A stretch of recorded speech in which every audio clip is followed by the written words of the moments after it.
In a forgotten corner of the cosmic vastness lies Eternia, an extraordinary world that defies earthly logic. It is a wild and mystical realm where colossal islands float high in the sky, inhabited by dragons and prehistoric creatures. At the epicenter of this realm stands the legendary Castle Grayskull, an ancient sanctuary safeguarding the very heart of the universe, a power so immense that it could transform a mortal into a being greater than any god. To contain such a force, the founders sealed it within the mystical Sword of Power. Ancient prophecy foretold that when the world faced its darkest hour, a man destined to wield the sacred blade would appear and become the chosen one. Guarding this divine artifact and the secrets of the fortress was the sorceress, the castle's wise enchantress, who patiently awaited the prophesied warrior's arrival. For generations, the royal dynasty had kept this mystery a secret. Now, the responsibility of continuing that legacy began to loom over young Prince Adam, a boy burdened by deep insecurities.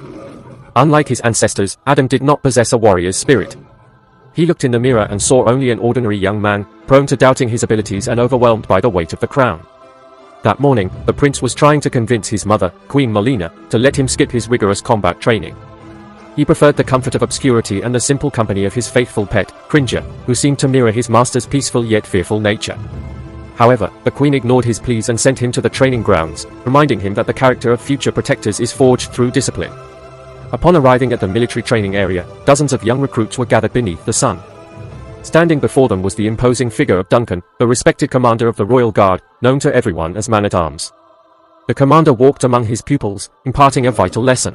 He sternly reminded them that history never erects statues to honor the weak, but rather men and women of unyielding will who achieved great victories at the cost of immense sacrifice. Among the recruits stood the commander's daughter, Teela, a young woman of indomitable spirit and one of Adam's closest friends.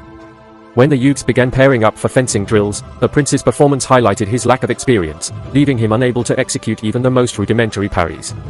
From the balcony, the scene was observed by King Randor, the sovereign of Eternia. Unable to hide his disappointment at witnessing his heir's poor performance, the monarch descended with a firm stride, took up a royal sword, and openly challenged his son to a real duel right then and there. The confrontation was brief and merciless. Randor violently knocked Adam to the ground in front of the entire group. The king publicly humiliated him, harshly declaring that this was no world for the weak. After the monarch's departure, Adam remained behind, reflecting on what had happened in solitude.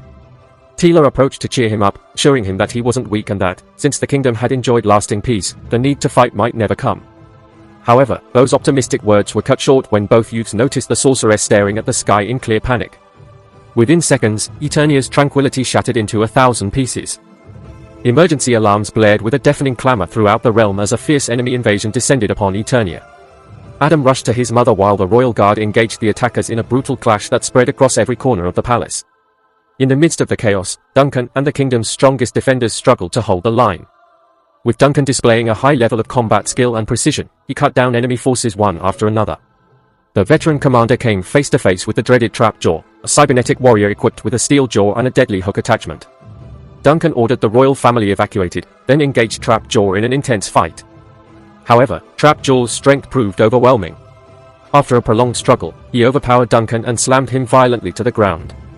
Teela raced to her father's aid, pulling him out of danger moments before a massive explosion tore through the area. Elsewhere, as King Randor, Queen Marlena, and Adam ran to safety, they came face to face with the mastermind behind the invasion. Standing before them was Skeletor, a being of pure malice whose skull-like face struck terror into all who looked upon him.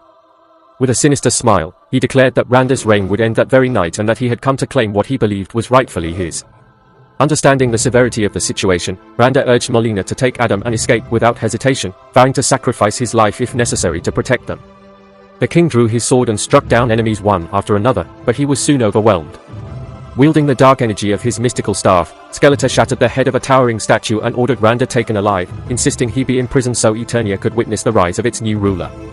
Deep within the palace, Marlena reached the sorceress inside the sacred sword chamber.